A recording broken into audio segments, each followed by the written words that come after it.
Saya mendapatkan artikel menarik sekali dari gereja yang di Toronto, tempat di mana kegerakan rohani terjadi dan hari ini orang mendengar istilah kata Toronto Blessing.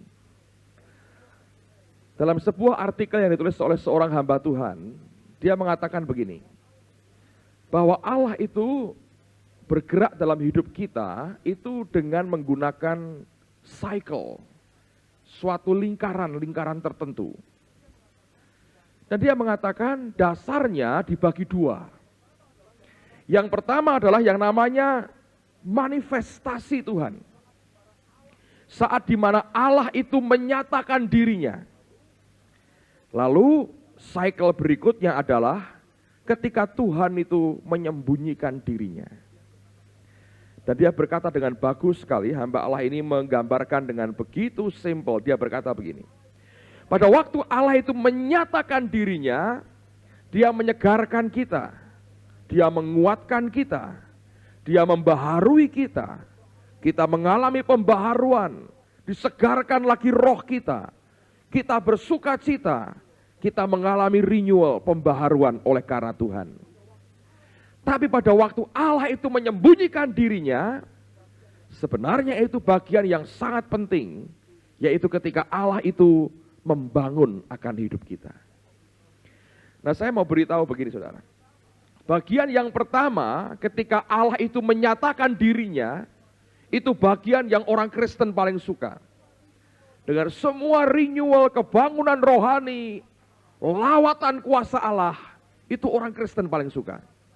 Tempat di mana kita bisa menikmati, kita bisa lepas, kita bisa tertawa, kita bisa bergulung-gulung, Anda bisa menari kayak orang mabok, Anda bisa jungkir balik, teriak-teriak dengan Tuhan, lepas luar biasa.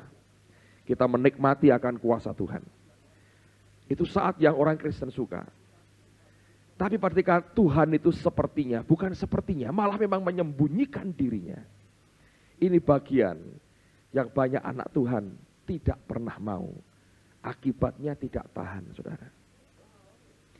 Padahal itu bagian yang hamba Tuhan ini katakan. Waktu ketika Allah itu menyembunyikan diri. Kita bergulat dalam kesulitan kita bergumul, kita struggle dalam segala macam pergumulan. Ternyata itulah saat di mana Allah membangun akan hidup kita. Bagian demi bagian dia bangun luar biasa. Nah, sekarang mari kita buka Yesaya pasal 45. Saya percaya ini merupakan berita Tuhan buat kita pada hari ini. Kitab Nabi Yesaya pasal yang ke-45. Lihat pada ayat yang ke-9. Yesaya 45 ayat yang ke-9. Judulnya menarik sekali. Tuhan adalah pencipta. Celakalah orang yang berbantah dengan pembentuknya. Dia tidak lain dari beling periuk saja. Adakah tanah liat berkata kepada pembentuknya, apakah yang kau buat? Atau yang telah dibuatnya, engkau tidak punya tangan. Celakalah orang yang berkata kepada ayahnya, apakah yang kau peranakan? Dan kepada ibunya, apakah yang kau lahirkan? Beginilah firman Tuhan yang Maha Kudus Allah dan pembentuk Israel.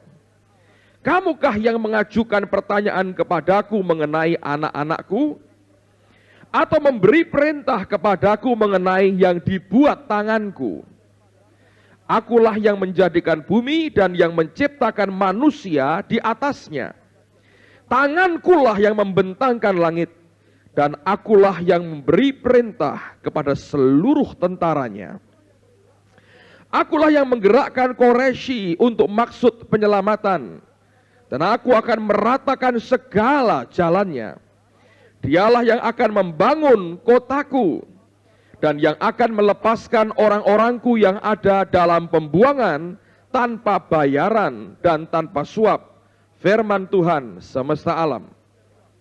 Beginilah firman Tuhan, hasil tanah dari Mesir dan segala laba dari Ethiopia dan orang-orang Sheba, orang-orang yang tinggi perawaannya akan pindah kepadamu dan menjadi kepunyaanmu.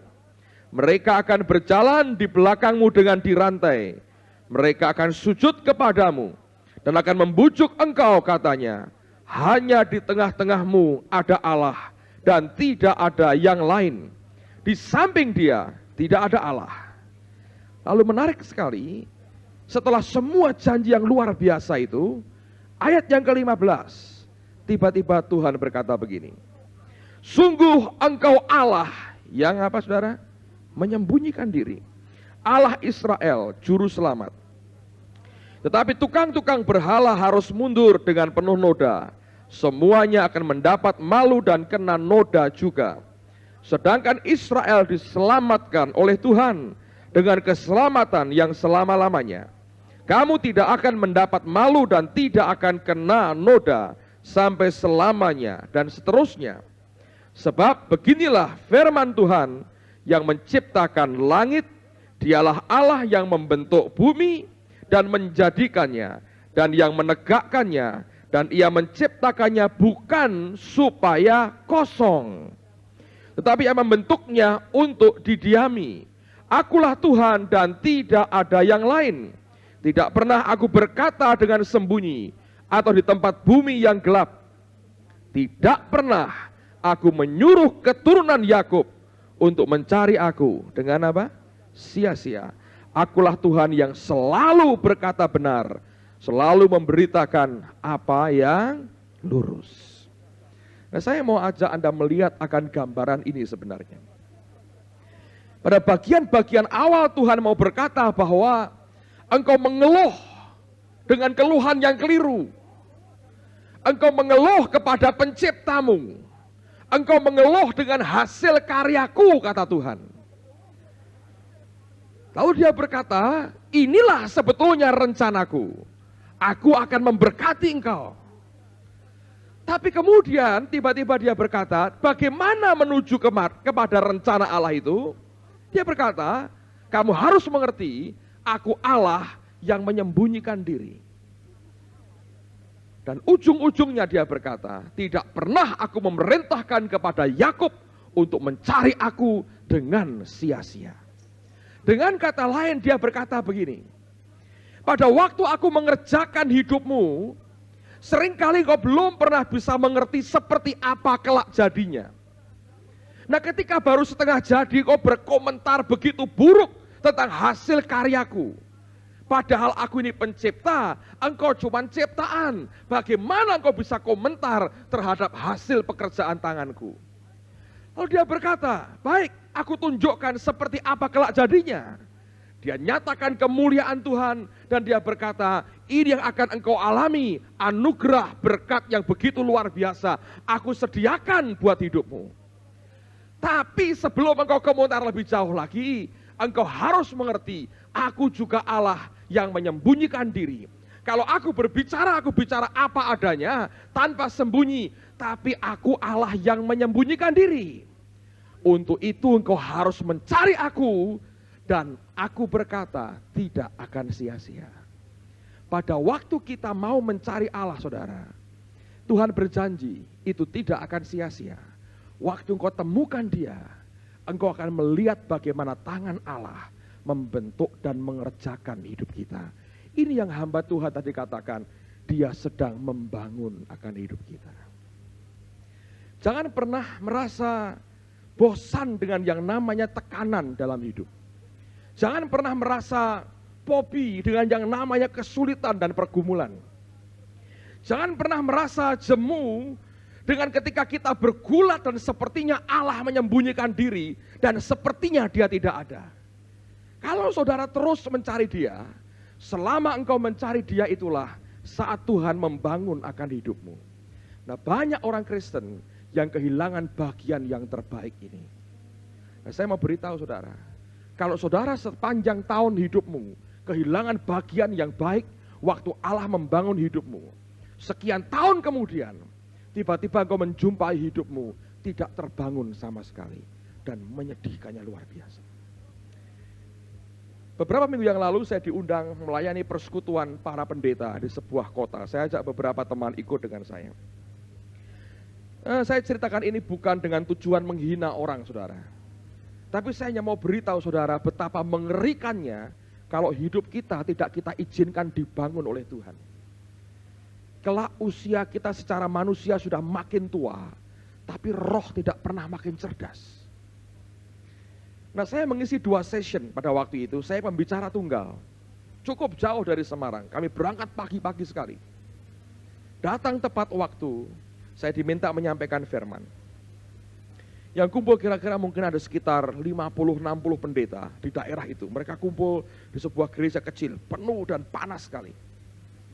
Saya sampaikan session yang pertama, dan itu selesai dengan baik, ada waktu break kira-kira setengah jam sebelum masuk session yang kedua. Nah, karena panas, saya keluar, saudara, saya keluar. Rupanya beberapa pendeta juga ikut keluar. Satu di antaranya mendatangi saya, di samping beberapa yang lain, dan melihat akan model fisiknya, saya berkata, kira-kira sudah 70 tahun umurnya. Sudah cukup lanjut. Belum seperti George Otis 82, belum saudara ya. Ini masih kira-kira 70 tahun. Dan dia datang kepada saya, dan dia memberikan salam. Dia panggil saya bukan Pak, bukan Nak, bukan Dek. Dia panggil saya Om. Nah, ini keponakan saya ini, saudara, yang sudah 70 tahun ini, datang kepada saya, kepada omnya ini, dan memberikan salam. Saya mau begini, istri saya sudah melirik begitu. Jadi saya sambut dengan tangan cara Belanda, saudara. Nah, kemudian dia tanya, maaf Om, apakah Om ini yang di Jalan Permata Hijau? Saya ya mau geli, saya tahan. Mau wah gitu, gak enak, saya tahan. Orang tua, saudara. Keponakan yang sudah tua ini, saudara. Entah dari mana saya keponakan ini. Lalu kemudian saya bilang, oh ya betul. Saya sudah pernah ke gerejanya Om, katanya. Ya bagus ya nak ya. Tapi dulu dalam hati, saudara. Saya hanya tahan ketawa saya coba tahan-tahan, saudara.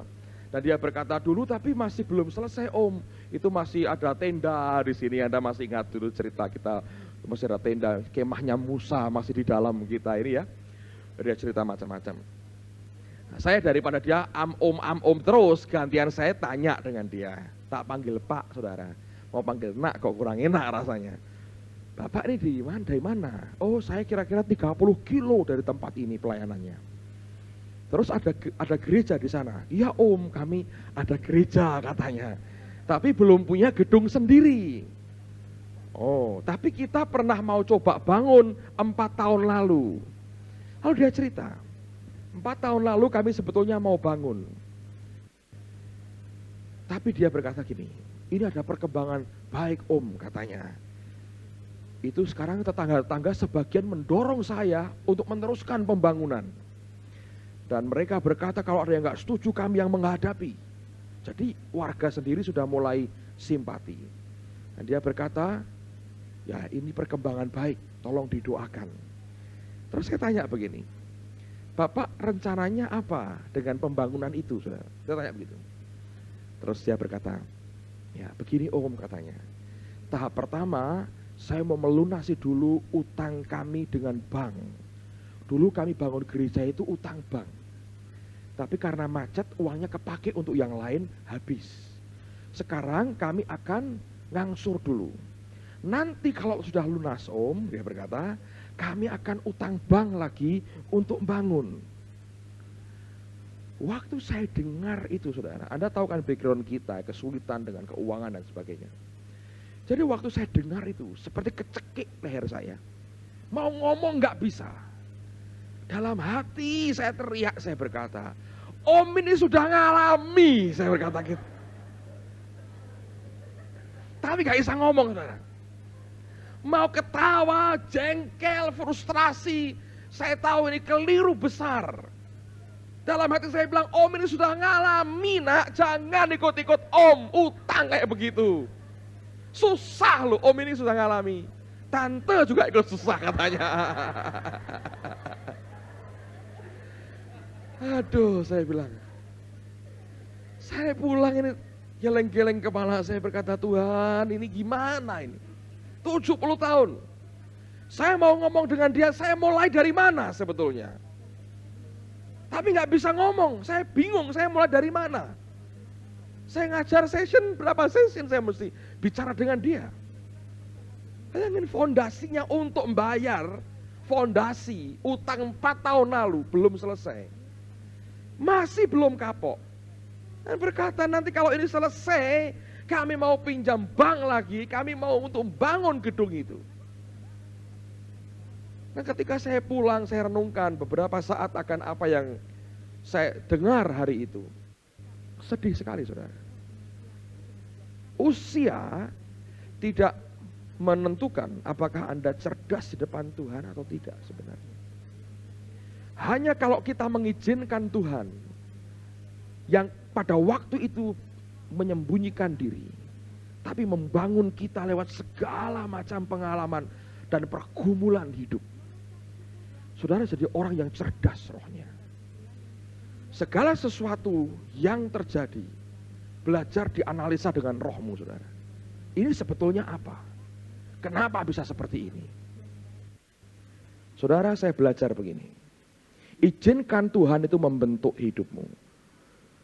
Pada saat dia sepertinya menyembunyikan diri. Nanti pada waktu engkau mengizinkan dia bangun hidupmu. Lewat kesulitan, pergumulan, penderitaan, kesakitan, aniaya. Sekian tahun berlalu. Tiba-tiba Anda akan melihat. Ini beda sekali.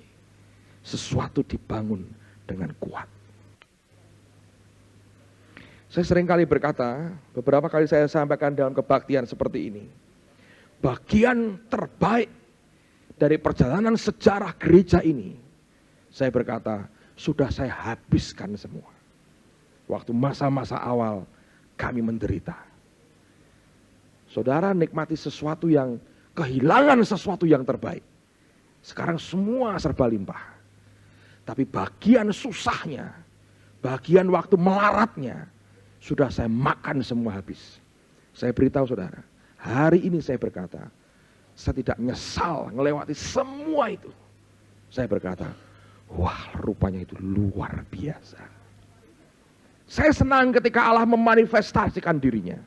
Saya terbuka dengan pekerjaan roh seperti apa. Ya, saudara tahu itu. Tapi bagian ketika dia bangun hidup kita, ternyata itu jauh lebih hebat saudara. Lebih hebat.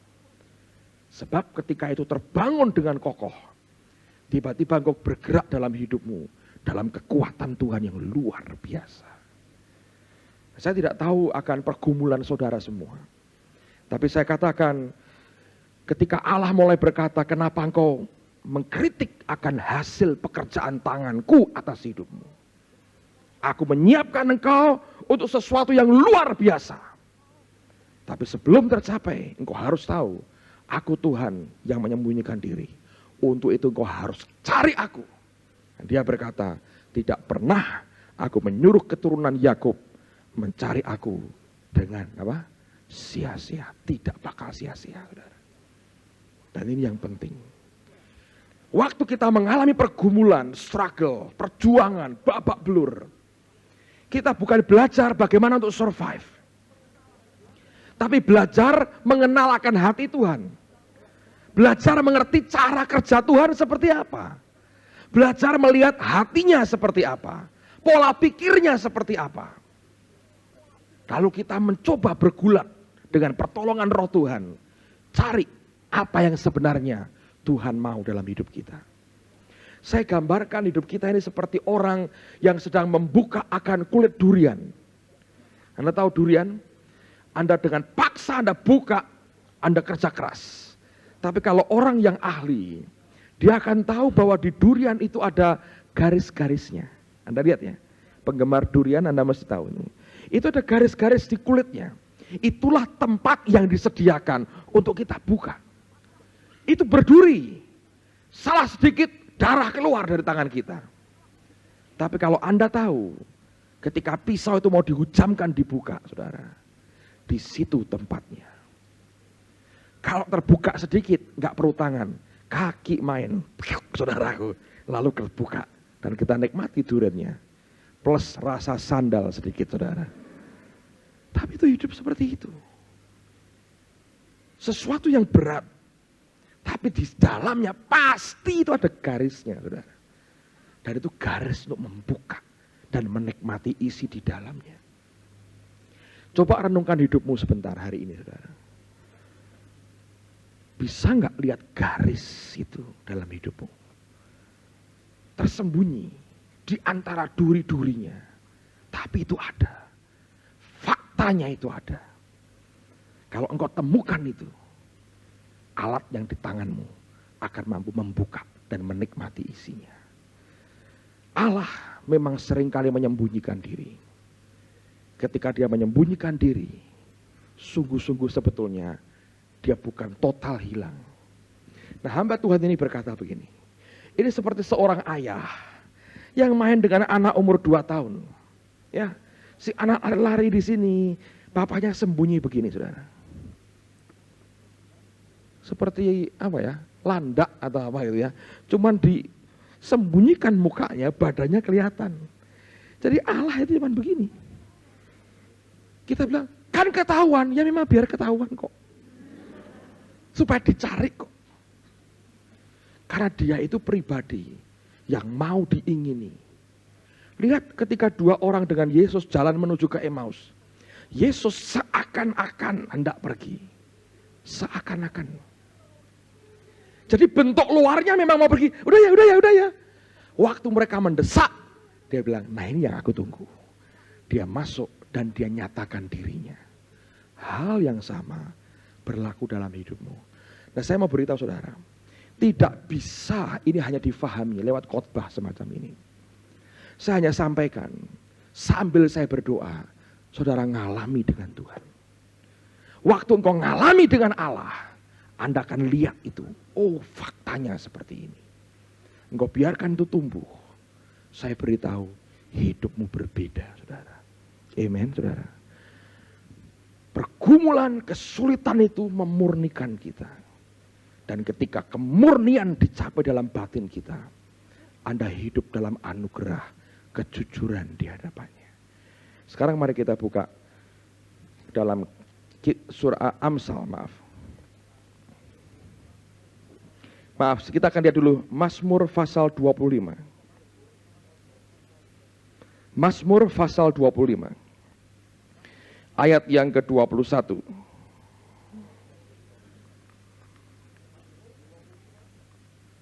Mazmur 25 ayat yang ke-21. Ketulusan dan kejujuran kiranya apa? Mengawal aku, sebab aku apa? Menanti-nantikan engkau. Ketika Allah seperti menyembunyikan diri, kita cari, kita nantikan dia. Pergumulan menemukan dia itu membuat Alkitab berkata, ketulusan dan kejujuran itu mengawal kita. Hasil daripada kita mencari dia, kita menanti dia, akan membuat ketulusan dan kejujuran yang mengawal kita. Nah, waktu ketulusan, kejujuran itu mengawal kita, apa yang kita dapat? Amsal pasal 15, ayat yang ke-8. Amsal 15, ayat yang ke-8. Kita berkata, korban orang fasik adalah kekejian bagi Tuhan. Tetapi kita baca sama-sama, 2, 3. Doa orang jujur apa? Dikenannya. Jadi itu bolak-baliknya, saudara. Akhirnya itu menuntut akan hati kita sendiri. Dan kalau itu terjadi, luar biasa. Ini zaman, orang berkata zaman sukar, saudara.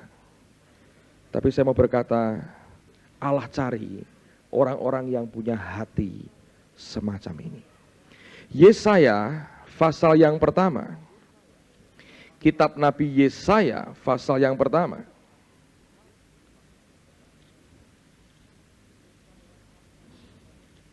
Yesaya pasal yang pertama. Ayat 19. Yesaya pasal pertama. Ayat 19. Kita baca sama-sama. Ini ayat yang memberkati saya luar biasa. Yesaya pasal pertama. Ayat 19. 2, 3. Jika kamu menurut dan mau mendengar, maka kamu akan memakan hasil baik dari negeri itu. Aneh. Orang berpikir harusnya kan dengar dulu, baru nurut, saudara. Tapi Alkitab menggunakan istilah bukan taat, tapi menurut. Kan sama Pak, sama. Tapi tekanannya berbeda. Menurut lebih pada sikap dan karakter hati. Oh, ini anak penurut. Menurut lebih bicara hati kita. Waktu sikap hati kita benar, jujur, menurut. Dan itu hanya terjadi lewat segala macam pergulatan. Engkau belajar, Tuhan didekati begini gak bisa, harus begini. Allah di approach cara begini gagal, harus cara begini. Lalu engkau belajar hati Tuhan. Tidak ada maksud menipu Allah, tidak ada tujuan mendustai dia, tidak ada kebohongan, kemunafikan, semua terbuka di depan dia. Lalu engkau tahu bagaimana approach dia mendekati dia. Dengar baik-baik. Doa orang jujur dikenan Tuhan, saudara. Mungkin doanya doa orang gagal, mungkin, saudara. Tapi keluar kejujuran dari hati berkata, ini kenyataan hidupku Tuhan. Transparan di depan Allah. Itu dikenan Tuhan. Dan ternyata itu membuat kita bisa menikmati hasil dari negeri itu. Saudara tidak perlu lari ke Kanada. Anda tidak perlu migrasi ke Singapura. Di tengah kesulitan engkau bisa tetap nikmati hasil negeri ini. Kalau engkau jadi orang apa? Menurut dan apa? Mendengar. Rupanya hati yang terbuka dengan Tuhan seperti itu membuat telinga kita terbuka, bukan sebaliknya, saudara.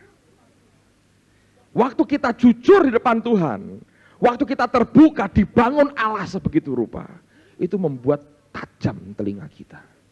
Dan ketajaman itu membuat kita bisa menikmati hasil yang baik dari negeri itu. Saya mau cerita apa yang Tuhan kerjakan dalam kehidupan kami. Saya hanya mau cerita apa adanya. Saya mau beritahu hidup normal. Anda hidup dalam menurut dan dengar-dengaran. Anda akan nikmati hasil yang baik. Tanggal 18 Agustus yang lalu. Jadi kira-kira 8-9 hari yang lalu. Saya merasakan begini ya.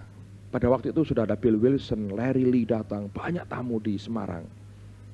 Saya pagi-pagi saya ngomong sama Tuhan begini. Sampai jalan kaki di kompleks tempat saya tinggal, saya bilang, Tuhan, aku ini gak cukup mobil cuma satu. Aku ini perlu tambahan satu lagi. Boleh gak ngomong gitu, saudara? Boleh gak? Boleh. Mau gak boleh mau ngomong tok aja. Ngomongan, saya bilang, Tuhan, saya ini gak cukup. Untuk anak sekolah, anak les, bolak-balik, Pak Yos pernah anterin saya berapa kali, 2 kali. Ke rumah sana ujung, sana dulu baru purur lagi ke rumahnya. Saya bilang, saya perlu satu lagi Tuhan. Terus tak tambahi begini, saudara. Anak naik sing elek-elek kan susah masuk bengkel. Terus kan lagunya Titik Sandora, si jago mogok itu kan susah. Zaman saya kecil itu ada lagunya Titik Sandora. Jadi saya bilang, Tuhan kalau boleh ya, si rodok genah gitu ya. Terus saya begini, ya kalau boleh ya, tak naik sedan, saya bilang. Tapi duit gak punya, saudara. Boleh gak ngomong gitu? Boleh mau ngomong tok, saudara ya. Oh, masa ngomong sama Tuhan kan? Ya apa tidak kan urusan Tuhan. Saya tidak maksa Tuhan, tidak menveto Tuhan. Enggak, saya hanya bilang kebutuhan saya bilang, tak numpak si rodok genah sih Tuhan. Gitu. Terus sorenya saya ketemu Yufang. Yufang ini kan tetangga saya ini, saudara. Tetangga baik di belakang rumah. Saya bilang, Fang, aku butuh motor nih. Ya Pak, butuh apa katanya? Ya aku gak ngerti, aku bilang Tuhan wis pilih no. Nek boleh, saya bilang numpak sedan gitu. Ya Panther tuh bagus untuk keluarga, rame-rame untuk keluar kota ngirit. Tapi ya boleh tuh ya, pengen naik sedan. Lalu kemudian, tapi gak punya uang. Ya, saya ngomong terus sama dia, tapi aku gak punya duit. Dan waktu saya ngomong begitu Tuhan rasanya bilang ya gitu. Jadi saya bilang mari kita tunggu nih caranya bagaimana. Ini kan menarik kan saudara ya. Jadi kita ini modalnya cuma apa ya, ngomong, gak usah maksa, gak usah ngancam-ngancam. Awas ya tidak diberi Tuhan. Jangan jadi teroris saudara. Teroris di depan Tuhan apalagi nodong Tuhan, janganlah. Ngomong kebutuhan, ngomong aja. Itu tidak perlu sampai berlutut, tersungkur, meraung-raung di atas karpet kita. Pokoknya aku nyala motor gitu, enggak perlu gitulah saudara ya. Kan Tuhan ngerti kebutuhan kita, jadi ngomonglah dengan biasa saja. Memang saya butuh kok. Nah, saya ngomong sama Yufak, saya bilang, wah saya perlu nih. Selesai mereka MK, saya ngobrol lagi, saya bilang, kita perlu mobil, saya perlu mobil. Saya ngomong sama istri saya. Nah, sekali lagi seperti juga waktu rumah, responnya cuman tertawa, saudara. Tertawa artinya tertawa. Hatinya tahu butuh gitu ya, rasanya jauh banget gitu dari apa yang dipunyai hari itu. Tiba-tiba saya ingat teman saya, Pak Mulyadi, dia itu ketua panitia seminar hidup dalam roh. Orang ini punya urapan khusus. Kalau cari barang, mobil atau apa, dapatnya bagus, murah. Ini jual balik lagi, mahal. Itu dia tuh gitu aja untungnya banyak, saudara. Wah, saya nebeng urapannya, saya bilang. Saya telepon dia malam itu, saya bilang, Pak Mul, saya perlu mobil. Tuhan sudah iya, duitnya belum ada, saya bilang. Oh boleh, saya carikan. Nggak berani dia tanya, lalu kapan bayarnya? Tidak berani tanya, saudara. Dia kenal saya dan tidak berani tanya. Saya bilang, Bapak cari, jalan dulu. Ya Pak, tiap hari ngebel, saudara. Selama beberapa hari memberi info. Mobil ini Pak, sekian. Yo wes, diani kabeh pokoknya. Lah karena duitnya yuk, saudara. Saya bilang, waduh, tiap hari ditelepon saya, info mobil. Saya bilang, ya yang mana? Ya lihat sendiri Pak nanti. Ya wes, gampang ya, saya bilang. Pokoknya berdoa ya, saya bilang. Kalau nggak ada duit, saya bilang dapat dari mana? Tapi Tuhan itu bagus, saudara. Saya hanya belajar. Pokoknya saudara disuruh Tuhan taat aja, nanti urusan diberesi. Satu kali waktu Raymond datang hari Sabtu, kami makan malam sama-sama. Kita bicara satu program tertentu yang menuntut hidup saya sebetulnya. Nanti tiba-tiba saya tahu Tuhan bilang, aku minta kamu jalani ini. Jadi saya ngerti, waduh ini Tuhan yang nuntut ini sebetulnya. Secara manusia itu bukan hal yang menyenangkan yang dia minta, tapi gampang malahan. Gitu.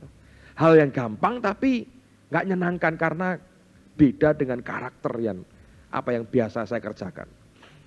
Istri saya bilang, kamu apa bisa? Saya bilang, aku pernah jalani begitu. Kalau Tuhan mau, bisa. Akhirnya kita tahu bahwa itu dari Tuhan. Saya bilang, oke Tuhan, saya masuki ke situ. Minggu gak ada apa-apa kan, Raymond khotbah. Senin, nah Senin itu tiba-tiba berkatnya mulai mengalir, saudara.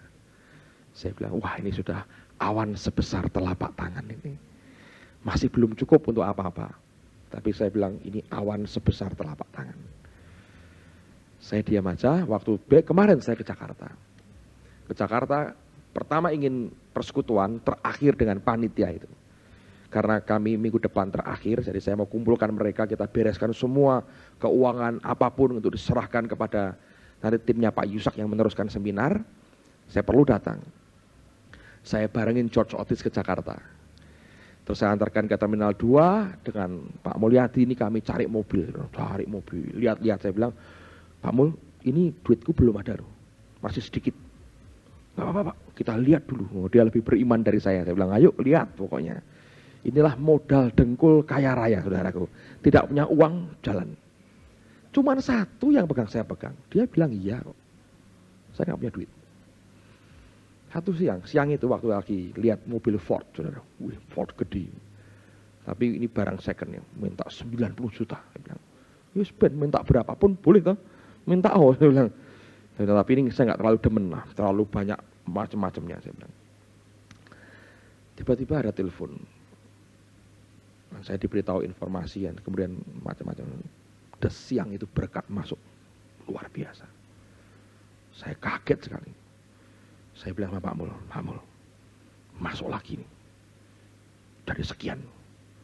Wah ini beres ya, saya bilang. Saya bilang gini, 100 juta pun nyandak imanku nih. Ini sedikit, 100 juta nyandak. Cari sing genah, saya bilang. Waduh, saya bilang gitu. Tapi saya ngomong gitu, saudara. Kayaknya Tuhan tuh ngomong di hati saya. Apa perlu sampai segitu? Ya. Saya ngukur iman, saudara. Saya bilang, masuk nih, nyandak iman saya. Tapi guidance-nya, pimpinan roh Tuhannya lain. Dia bilang, apa perlu segitu? Tiba-tiba ada teman saya satu berkata, nggak ada ABC, dia ngomong, Pak, Saya ngerenungin Bill Wilson ya. Ada pilihan-pilihan. Dia bisa milih hidup enak. Dia milih hidup kayak begitu. Saya belajar ada choice dalam hidup kita. Wah, saya ngerti nih. Roh Tuhan bicara lagi nih. Ya. Nggak perlu sampai cepet tiaw. Di tengah orang antri sembako, kita beli mobil 100 juta. Rasanya kurang sesuai, kurang peka dengan hati nurani rakyat gitu katanya. Tapi kan aku butuh ya. Saya bilang, ya wes Tuhan, tak cukupkan yang ini aja. Saya bilang nggak sampai 100 lah, janganlah. Nanti nggak bagus. Dan kemudian kita lihat beberapa tempat. Nggak ada satupun yang kena di hati. Dan teman saya bilang ini, tiba-tiba orang bilang ini, kenapa kamu tidak datang kepadaku sembahyang, kan minta aku yang carikan. Saya bilang, iya benar Tuhan. Aku pulang aja lah ke hotel, sembahyang aja. Dan teman sehatnya berkata, Pak, mungkin Bapak sembahyang aja tuh barang di depan mata. Gitu. Nggak taunya pada waktu saya sudah mulai balik ke hotel, saudara. Begitu masuk di halaman itu, ini Pak Mulyadi bilang, saya juga punya Pak mobil ini, tahun 97, harga sekian. So ini kan masuk ini dengan duit saya ini, yang Tuhan kirim. Bapak lihat dulu dah.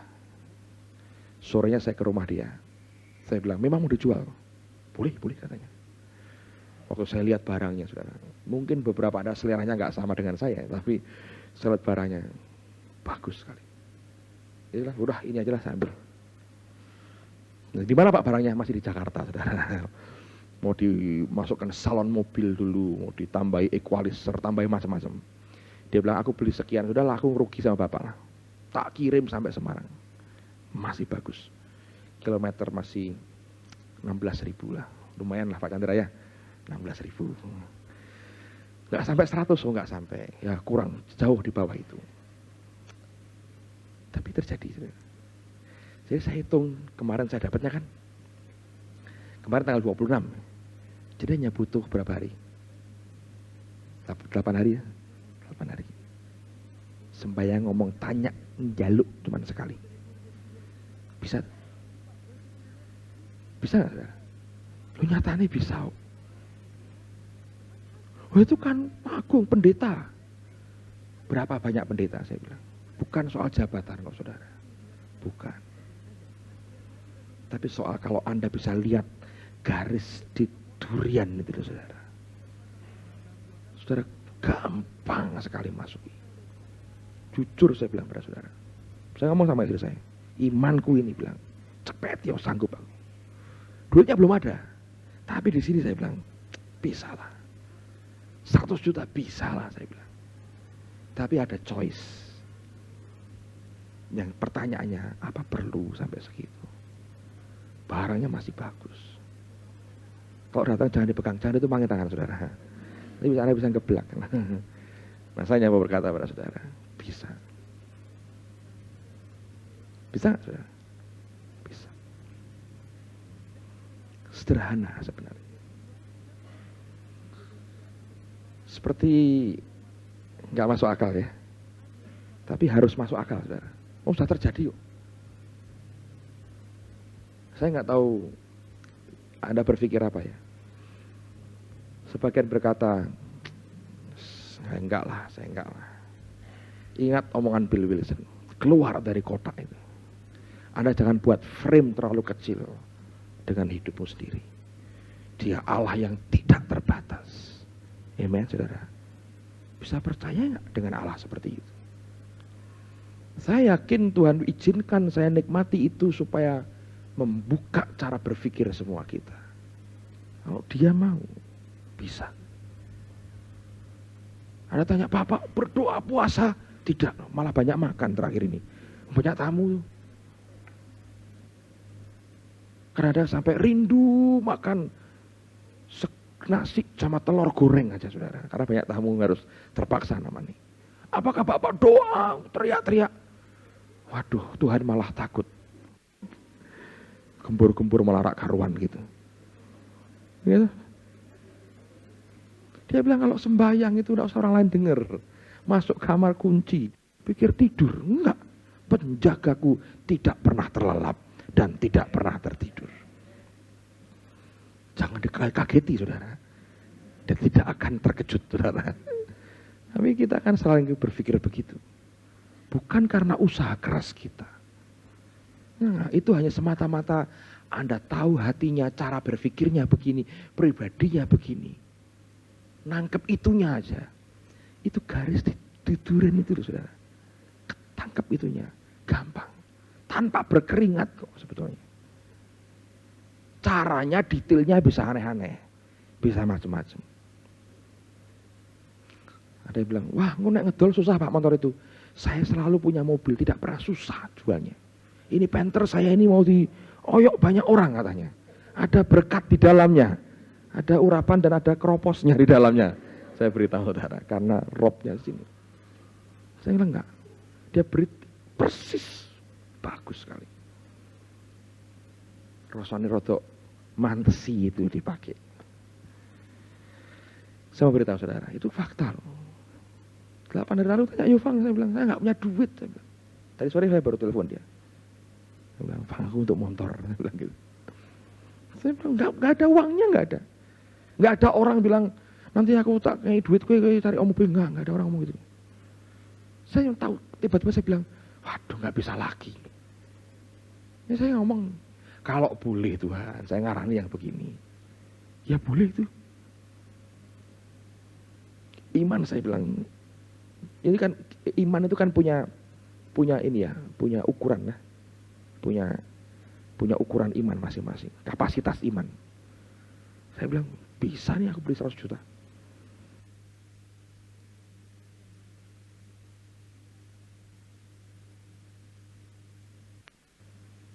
Kalau saudara mau berani jalani dengan Tuhan.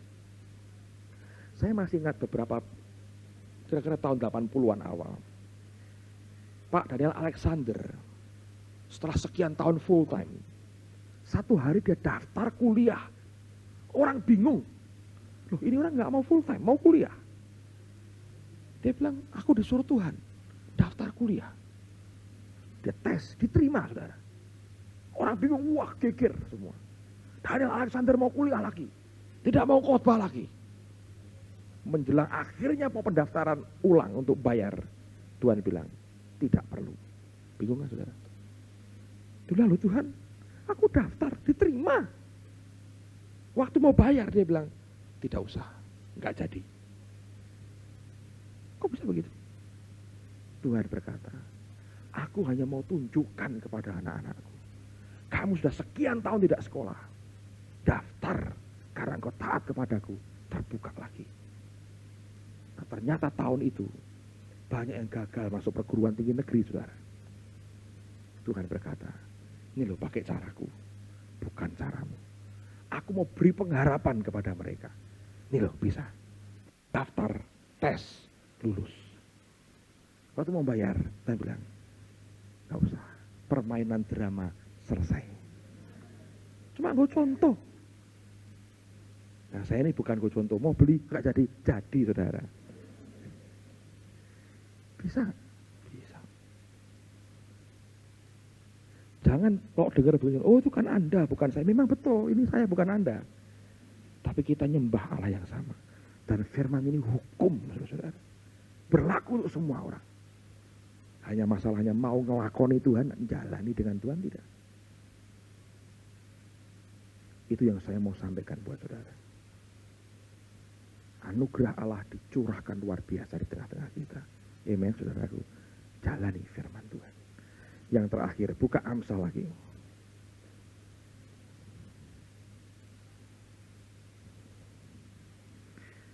Amsal 14.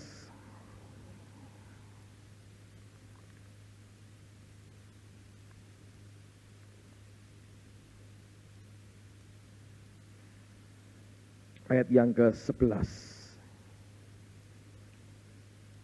Kita baca sama-sama. Amsal 14 ayat 11. 2, 3. Rumah orang fasik akan musnah, tetapi kemah orang jujur akan mekar. Amen, saudaraku. Amen. Kemah orang jujur akan mekar. Firman jujur aja dengan Tuhan. punya hati murni kayak begitu. Gampang, saudara.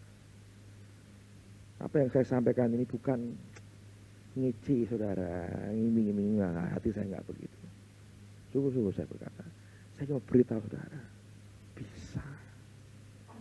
Tengah kesulitan kayak begini, bisa. Saya rumah selesai 9 bulan. Tapi saya mau beritahu bukan karena, Bapak punya duit banyak ternyata ya. Dikorupsi uang gereja. Nah, kalau saya korupsi habis saya sudah hari ini. Saya beritahu saudara, saya nggak pegang uang misalnya. Ini yang Thomas yang urusannya. Saya 6 bulan pertama, saya hanya bisa transfer 20 juta kok. Ada yang 6 bulan pertama, cuma 20 juta. Setelah 6 bulan, Tuhan ngomong, selesaikan. Sebelum akhir Agustus, selesaikan. Selesai. Ya dari Tuhan, saya nyalurkan aja. Terus bisa kok, saudara, bisa. Makin susah-susahnya, krisis-krisisnya itu malah, waduh, merontok semua itu berkatnya. Dia buat perbedaan. Saya hanya mau beritahu saudara, Tuhan hanya mau tunjukkan kepada Anda. Bisa. Anak pendeta ini mumet, cekelan batuk terus, ini karena krisis ekonomi. Semua jemaatnya mumet, kop-kopan di sini saudara. Bal bekel di kop. Jangan. Obat larang, bal bekel anaknya dibelah dari 2 tuh, templek kayak gitu. Semua keluar biru-biru di sini. Please don't, saudara. Jemaat kop-kopan Indonesia, saya bilang, JKI jemaat kop-kopan itu. Jangan, saudara, memalukan Tuhan. Saya rasa enggak gitu caranya. Kita tetap bisa survive. Ini janji Allah. Saya tahu kita hidup dalam kewajaran, proporsional, baik. Tapi saya bilang, masih begitu banyak hal yang Dia akan kerjakan dalam hidup kita di tengah-tengah kesulitan. Amen. Jangan nyerah ketika Dia seperti menyembunyikan diri. Dia bangun sesuatu dalam hidup kita. Saya mau beritahu saudara, ini cara Tuhan. Dia bisa buat banyak hal seperti yang Tuhan janjikan sendiri.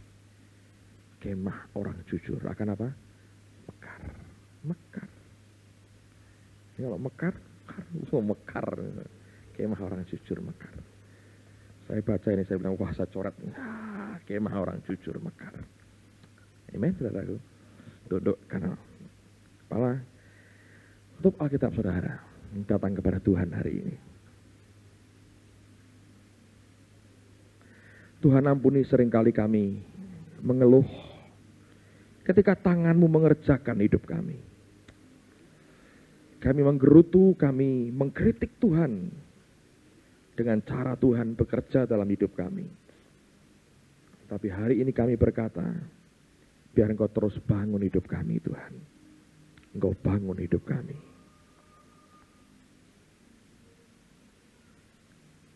Engkau bangun hidup kami.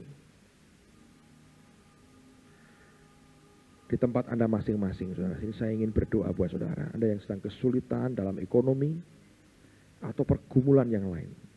Anda boleh angkat tanganmu, saya sembahyang buat saudara hari ini. Engkau lihat tangan-tangan yang terangkat hari ini Tuhan. Bapak, ini firman itu hukum. Tidak pilih kasih. Hanya berlaku untuk 1-2 orang tertentu. Yang hamba minta hari ini, buka mata rohani kami. Buka Tuhan mata rohani kami. Celikkan roh kami. Pertajam kecerdasan roh anak-anak-Mu ini. Lihat akan garis yang Engkau sudah buat untuk kami. Supaya kami boleh melihat jalan yang terbuka begitu lebar. Begitu jelas. Engkau sediakan di depan kami. Dan hanya kami bisa melihatnya kalau mata kami tercelik. Dan itu yang hamba minta pada malam ini di dalam nama Tuhan Yesus. Turunkan Tuhan. Turunkan anugerah-Mu. Turunkan berkat-Mu. Turunkan Tuhan. Demi nama Yesus. Hamba transferkan anugerah kebajikan kemurahan ini. Limpah pada jemaat di tempat ini. Engkau yang berkata urapan itu turun dari kepala sampai meleleh ke janggut. dan turun ke leher sampai ke tubuh. Hamba berdoa apa yang kau berikan kepada hambamu dialirkan kepada tubuh Tuhan di tempat ini. Di dalam nama Tuhan Yesus. Alirkan Tuhan. Hambamu tidak ingin menikmati ini sendiri. Mereka bagian dari tubuh Tuhan di tempat ini. Hamba berdoa alirkan Tuhan. Demi nama Yesus. Alirkan Tuhan. Alirkan. Alirkan Tuhan. Buat hidup kami beda dengan dunia. Kami menikmati semua janji Allah. Bukan karena kerja keras kami. Tapi karena anugerah-Mu. Karena anugerah-Mu. Terima kasih Bapa. Ya Tuhan, ya Tuhan, ya Tuhan. Ya Tuhan, ya Tuhan, ya Tuhan. Ya Tuhan, ya Tuhan, ya Tuhan. Ya Tuhan. Ya Tuhan.